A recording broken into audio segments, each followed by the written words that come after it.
अरे कोई तो मदद करो, बच्चे भूखे हैं, पति बीमार है। धौलपुर गांव में एक गरीब किसान रामू रहता था। रामू खेत से सब्जियां तोड़कर उन्हें बाजार में बेचने का काम करता था, लेकिन बारिश और तूफान के कारण फसलें खराब हो गई थीं और रामू का व्यापार बंद हो गया था। रामू अपनी पत्नी सुनीता और 2 बच्चों गीता और मोहन के साथ रहता था। ठंड ने तूफान के साथ तबाही मचा दी थी। दिसंबर का महीना आ गया था। ठंड अपने चरम सीमा पर थी।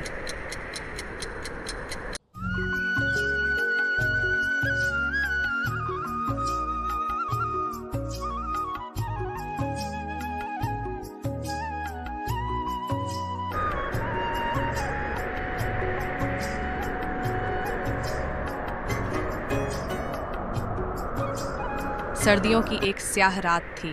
तेज हवाएं ऐसी चल रही थीं जैसे किसी को चुनौती दे रही हों। रामू की झोपड़ी के चारों ओर पेड़ झूम रहे थे और छत के ऊपर गिरती बारिश की बूंदें एक डरावना संगीत बना रही थीं। रामू बच्चों को सहलाते हुए, मोहन, गीता, घबराओ मत, हम सब ठीक रहेंगे, बस ये रात गुजर जाने दो। बाबा, बहुत ठंड लग रही है, ये हवा क्यों इतनी तेज है? रामू ने बच्चों को अपनी गोद में लेकर फटी चादर से ढकने की कोशिश की, लेकिन ठंड इतनी ज़्यादा थी कि उनके कांपते शरीर झोपड़ी के हर कोने में महसूस किए जा सकते थे। अगले दिन तूफान ने झोपड़ी को और कमज़ोर कर दिया। दीवारों से मिट्टी झड़ने लगी थी और छत के बड़े छेदों से ठंडी हवा सीधे अंदर आ रही थी। सुनीता रोते हुए, सुनिए जी, ये झोपड़ी अब रहने लायक नहीं बची। अगर ये गिर गई तो हम कहाँ जाएंगे? घबराओ मत सुनीता, मैं कुछ न कुछ कर लूंगा, हमें हार नहीं माननी चाहिए। रामू ने पुराने कपड़े और बोरे निकालकर दीवारों और छत पर बांधने की कोशिश की, लेकिन तूफान और ठंड ने उसकी मेहनत पर पानी फेर दिया। झोपड़ी के अंदर खाने का नामो निशान नहीं था। बच्चों के पेट खाली थे और उनकी भूख उन्हें बार बार तंग कर रही थी। मोहन ने बोला, माँ, मुझे भूख लगी है, क्या हमारे पास खाना नहीं है? बेटा, थोड़ी देर इंतजार करो, तुम्हारे बाबा अभी कुछ लेकर आएंगे। सुनीता ने अपनी साड़ी का पल्लू मोहन के मुंह पर रख दिया ताकि वह रो न पाए। रामू ने उन्हें दिलासा दिया और घर से बाहर निकलने का फैसला किया।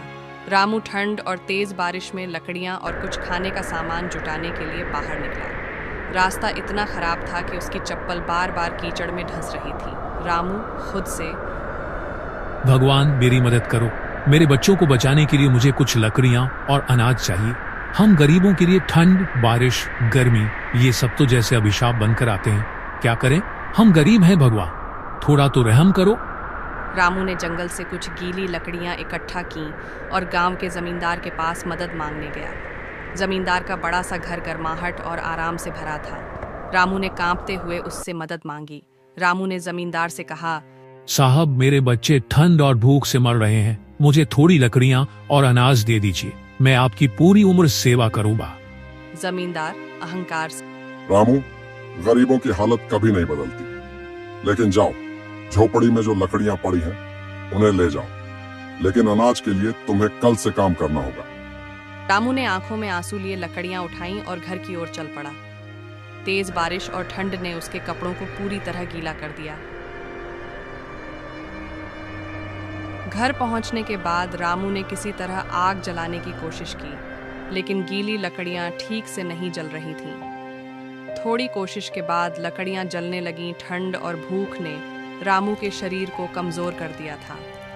सुनीता घबराकर बोली, ये भगवान, आपकी तबीयत बहुत खराब हो रही है, ये सब ठंड और भूख की वजह से है, जल्दी से आग के पास बैठिए। सुनीता ने अपने साहस को जुटाकर गांव के मंदिर की ओर रुख किया। वहां पुजारी ने उसकी हालत देखकर तुरंत मदद की।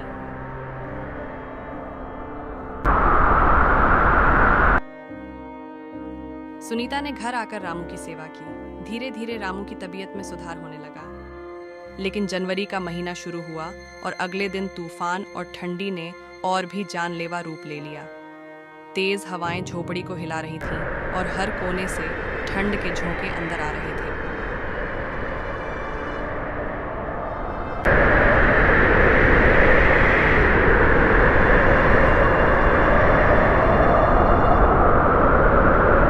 रामू ठंड लगने की वजह से पूरी तरह से ठीक नहीं हुआ था। सुनीता ने जैसे तैसे झोपड़ी को संभालने का प्रयास किया। सुनीता घबराते हुए, हे भगवान, ये कैसी परीक्षा ले रहे हो कि इनकी हालत बिगड़ती जा रही है और बच्चों का भूख से हाल बुरा है।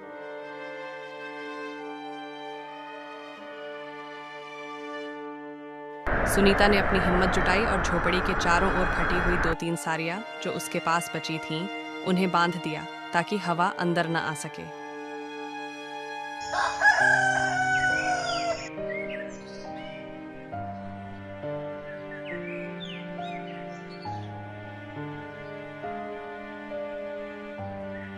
बेटा चिंता मत करो, मैं अभी बाहर जाकर कुछ खाने का इंतजाम करती हूँ, तुम दोनों बाबा का ध्यान रखना।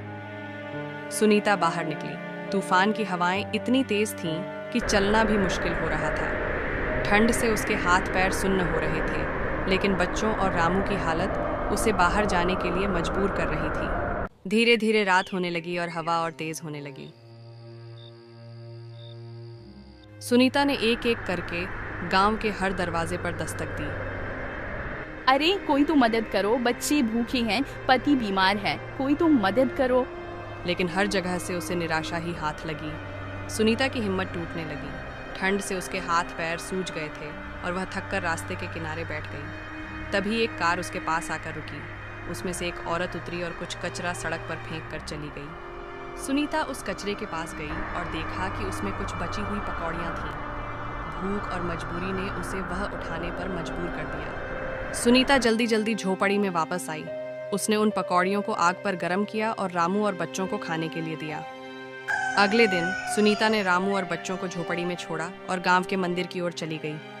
सुनीता गिड़गिड़ाते हुए, पंडित जी मेरी मदद कीजिए, मैं मंदिर के बाहर फूल बेचकर कुछ पैसे कमाना चाहती हूँ, मुझे आपकी अनुमति चाहिए।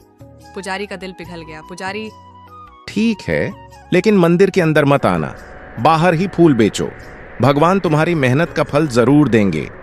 अगले दिन से सुनीता ने फूलों की माला बनानी शुरू की और मंदिर के बाहर बेचने लगी। ठंड और तेज हवाओं के बीच भी उसने हार नहीं मानी।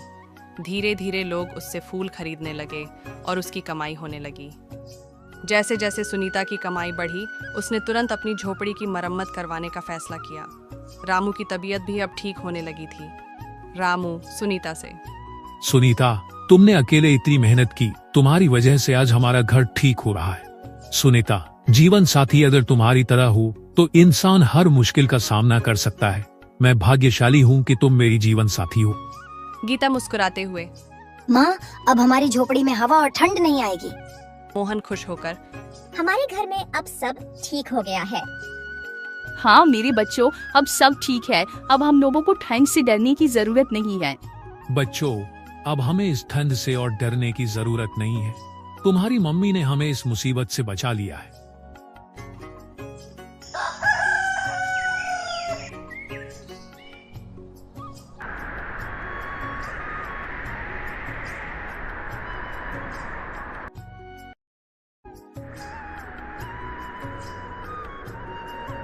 अब बाहर ठंड तो थी, हवा भी चल रही थी, लेकिन रामू का परिवार अपने घर में गर्म रजाई में सोया हुआ था। इसलिए कहते हैं ना, जिसके साथ भगवान हो और साथ देने वाला परिवार हो, उसका कोई कुछ नहीं बिगाड़ सकता।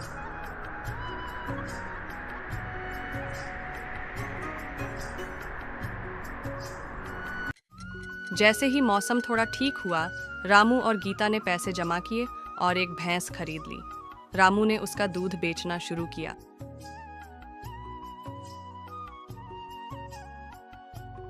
इधर सुनीता ने अपना फूल बेचने का व्यापार बढ़ा लिया।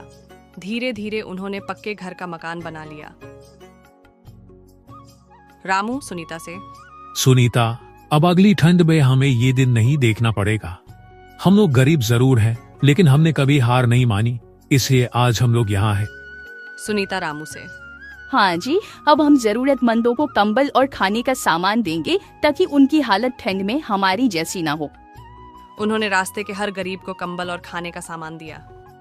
एक दिन जमींदार रामू के घर आया और रामू के पैरों में गिरकर गिड़गिड़ाने लगा। जमींदार, रामू, मुझे माफ कर दो, मैंने तुम्हारे साथ बहुत ज्यादती की। मेरा सारा धन दौलत चला गया, मैं कर्ज में डूब गया हूँ, मेरा परिवार भूखा है। रामू जमींदार से, जमींदार जी, समय का पहिया बड़ा मजबूत होता है। कब राजा को रंग बना दे यह कोई नहीं कह सकता। इसलिए कहा जाता है कि अच्छे कर्म करो ताकि ऐसे दिन न देखने पड़े। रामू ने जमींदार को कुछ कंबल और खाने का सामान दिया। अगली ठंड जब आई तो रामू और सुनीता अपने गर्म कमरे में बैठे चाय पी रहे थे और अपने पुराने दिनों को याद करके भावुक हो रहे थे। यही कहानी सिर्फ एक गरीब परिवार की है। इस दुनिया में ऐसे बहुत से गरीब लोग हैं जो न जाने किन किन मुश्किलों का सामना कर रहे हैं। हमारे पास जितना है, अगर हम उतने से ही उनकी थोड़ी मदद करें तो उनकी ज़िंदगी थोड़ी तो अच्छी हो सकती है। हर मौसम गरीबों के लिए एक नई मुसीबत लेकर आता है। रामू और सुनीता ने अपनी मेहनत से अपनी ज़िंदगी को दोबारा खड़ा किया। ठंड और तूफान ने उन्हें तोड़ने की कोशिश की, लेकिन उनकी हिम्मत ने उन्हें जीत दिलाई। धन्यवाद। कहानी अच्छी लगी हो तो लाइक, शेयर, सब्सक्राइब ज़रूर करें।